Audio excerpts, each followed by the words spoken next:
Hi, and welcome to the latest episode of Innovation Deciphered. In today's edition, I will be talking to Alistair Kratt of LDA Design, a fascinating series of subjects that we're going to talk about, including how the transition from a LLP through to a limited company and now an employee ownership trust has impacted culture and some of the positives that have come out of that.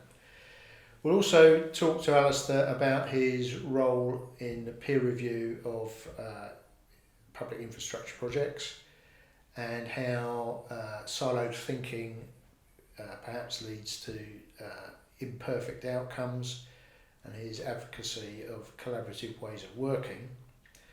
And finally, we're going to talk about output-based objectives in terms of the design process.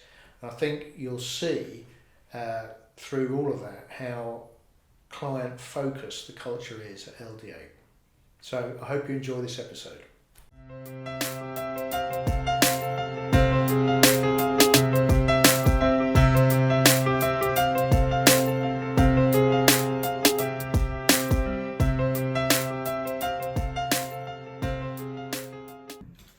Hi Alistair. Hi. Thanks for making it in this morning. No problem. Most welcome at Invent World HQ here in the City of London. It's just for the benefit of our viewers, just give us a little bit of background about yourself, where you come from, what you do. Sure. I'm a director of a consultancy called LDA Design. By training, I'm a landscape architect, but as time has gone on, my professionalism, I guess, has extended more into design leadership and coordinating thinking on big projects. I've been a business leader for about 30 years now, and in terms of personal life, father of three, and married to a great woman who's a teacher. Great, and of course, I can't emphasise, I haven't got three children, I've got two. But my mother's a school teacher, her father was a school teacher, my sister-in-law was a school teacher. I know what it takes. I know what living in a house with a school teacher is about. That's right, thanks very much. That sort of set the scene quite well, because let's just talk about LDA. Sure. I noticed a couple of 3 years ago you transitioned to being an EOT, which is an employee ownership trust. Yeah. That's quite a big difference, because I think you go back a few years where you're an LLP at one point, and then you became a limited company, and now finally owned by a trust. So the big transfer. Yeah. That must have had an impact on ways of working and culture. Yeah, no, absolutely. I think from the get-go, post graduation, the way design consultancies, whether it's architecture, master planning or otherwise, the kind of pinnacle of professionalism was to work in as a partner in a design consultancy. And I think as time's gone on, that characteristic has changed and evolved. So I bought into the partnership probably about 20 years ago, and then we transitioned to limited company, and eventually in the last 2 or 3 years, employee ownership. And I guess some of that relates to changing profiles of how risk is dealt with. The idea behind a partnership was that your liability was on the line, and therefore that drove excellence. And that's why clients more often than not would want a partnership involved in their projects, because they knew they were going to get the best out of that organisation because of the risk profile. But as the world has got more complicated, the nature of the projects we've undertaken have gotten more complicated, that risk liability and the culture we're operating in has always been changing. So fast forwarding now to employee ownership, it was a really important transition for us as a business. We'd grown from 20 people when I started in the business to over 200. Managing succession over time as the value of the business grows became a really important issue for succession management. But we also wanted to develop a culture in the business where the team who are putting their shoulder to the wheel and working really hard would ultimately have the benefit of growth and profitability. So we had two options in many ways as we looked ahead, either to sell the business to another organisation who wanted us, but with that you end up inheriting the kind of cross-cultural issues, which can be very problematic when you're a people-based business. Yeah. So we decided to move to an employee ownership model, and with that take the entire team through the process. So we 100% sold the business to the employees, and as part of that you set up a trust, so the board manages the business and we are accountable to the employees through the trust. And yes, it's been a massive change. We were never particularly hierarchical as business leaders and as an organisation, but what it has meant in terms of real lived experience is that the staff have a much greater level of responsibility and input into the thinking on the business. So we've just finished planning for the next 3 years, and the extent of collaboration with the wider employee group has been much more extensive, and we've benefited from that. So as a father of 3 boys who aged from 25 through to 30, accepting that actually people younger than yourself have much to contribute in terms of fresh thinking, but also their take on life has been really important to us as a creative organisation, and I think we've benefited from it massively. So it's been a really interesting transition. Personally, in terms of behaviours, it's led to quite a lot of change. I think as a partnership model, you feel you carry the weight of the business on the shoulders of 10 people. It's now a shared responsibility amongst 200 people, and it's a very different mindset. You have to let go of certain behaviours yourself, but also learn to engage and have the benefit of other people's contribution to the business. So you're not ultimately carrying the can as a set of 10 people at the top. It's very much a kind of disaggregated structure, and we are benefiting from that, definitely.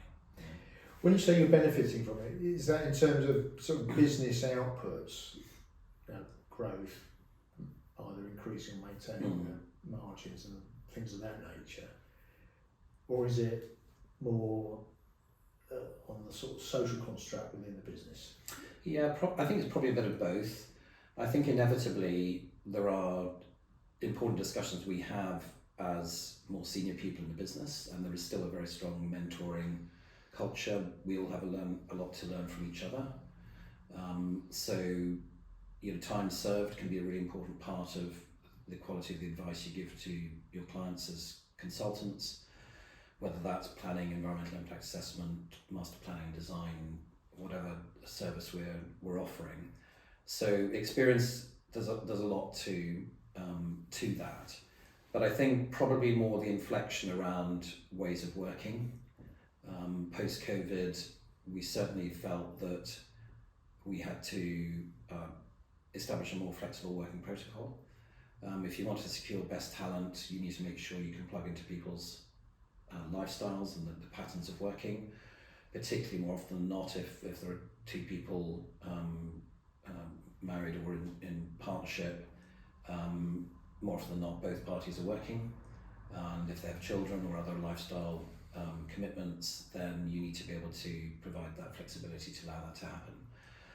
So I think culturally that's been a really important part of actually the change, and I think as somebody of relatively senior years, that's also been beneficial for me, because I've learned to actually operate in a more flexible manner and feel that the 9 to 5 days a week times 2 more often than not in the early days, there's a healthy balance to be struck between living a good life but also leading a good professional life and finding that balance. So I think that's been a really healthy challenge to take on, and making sure that the business is flexible enough in terms of how it works economically and administratively to allow that to happen. So it's been fascinating. Yeah. We obviously, with the nature of what we do, is we speak to 100+ businesses a year. And this whole change that was catalysed by COVID, everyone's sort of struggling to understand the new normal. I'm of a similar vintage to you. It's strange, to think, well, I've just, we've got flexible working and hybrid working. when it was absolutely necessary, there was no choice. Yeah. Now there is a choice. Yeah. And what's the right balance? Mm. Yeah, we are concerned about particularly younger people at the start of their career.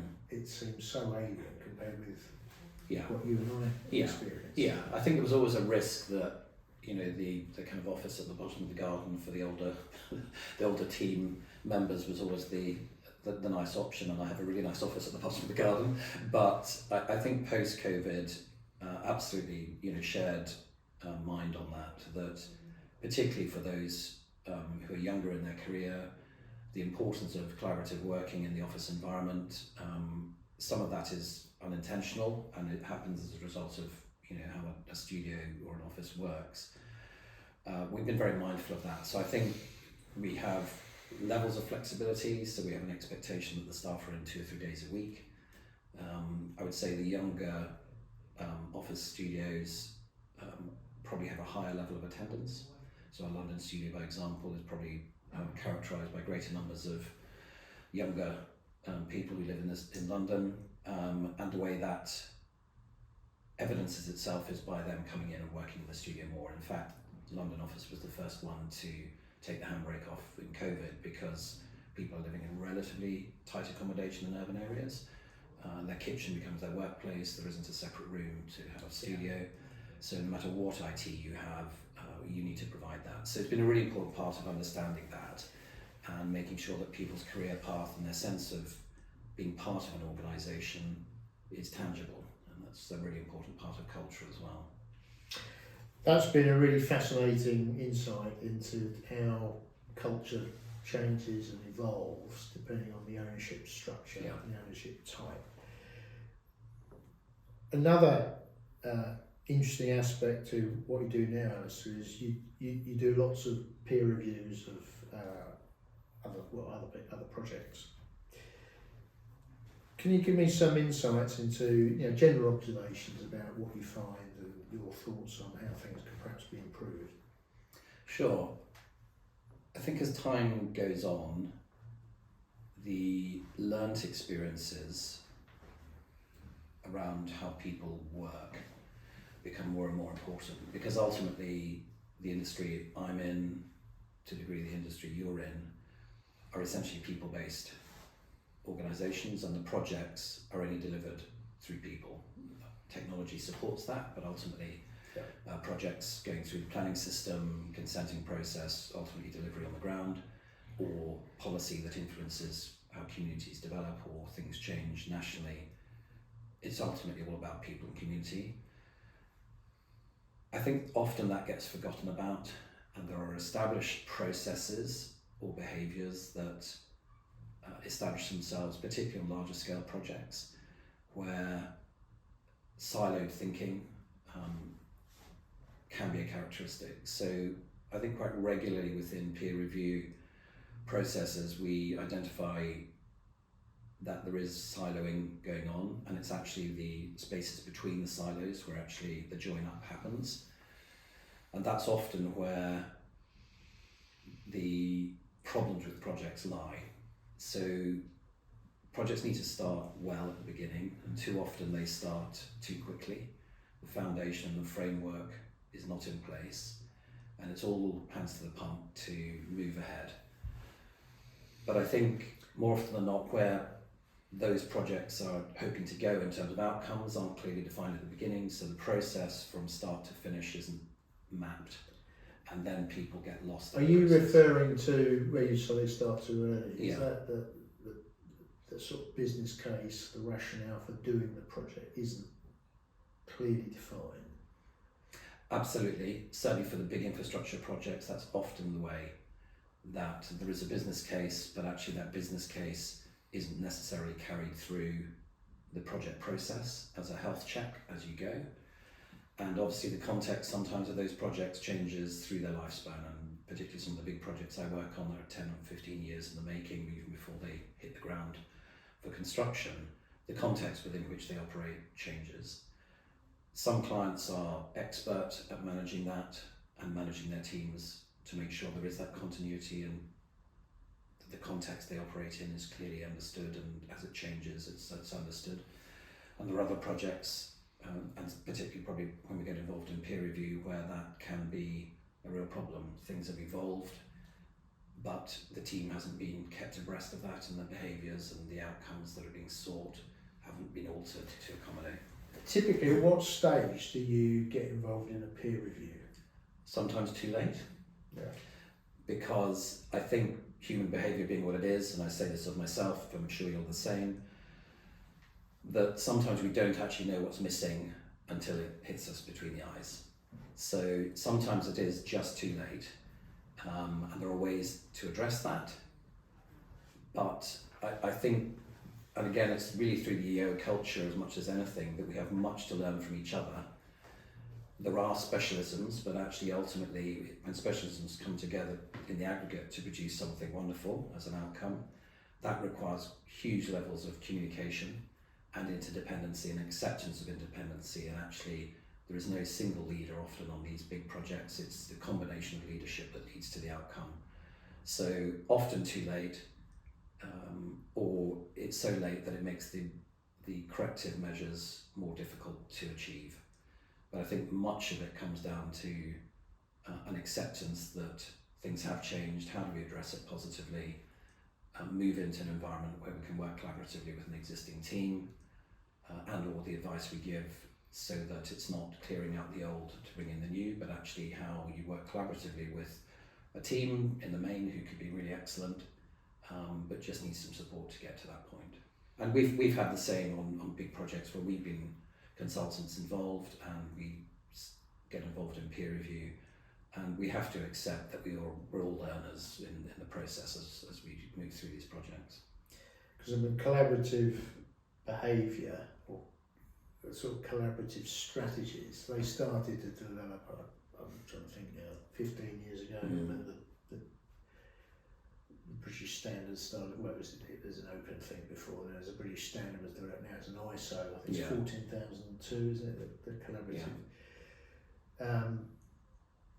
I mean, of course, that's very process driven. Sure.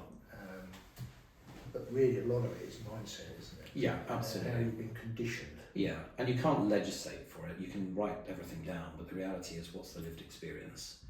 And I think it's really important organisationally that your project team, the consultants who work within your own organisation, understand what collaboration actually looks like. You can write it down, but ultimately it's the lived experience of actually how that works its way through. My experience of it is you've got to be prepared to give up a little bit of power. Absolutely, yeah, absolutely right. And the one thing that always messes it up is money. Yeah, can be the case. Particularly if one part is feeling a bit hard done by. Yeah, or the pressure comes through budget change and alteration, yeah. which is not unusual in the current circumstances we operate in. Yeah. You mentioned, talking about some of your peer reviews, this output-based thinking. Can you elaborate a little bit more on that for our viewers? Sure. I think outcomes-based thinking has been emerging in the last few years culturally. I think it really came to bear in our own organisation with emerging changes in UK legislation post-Brexit, where environmental impact assessment, which is one of the services we offer in terms of leadership of EIA as a process, tended to relate to managing a series of technical disciplines who would essentially audit a project and then report on the effects it was going to have and then how you mitigate it.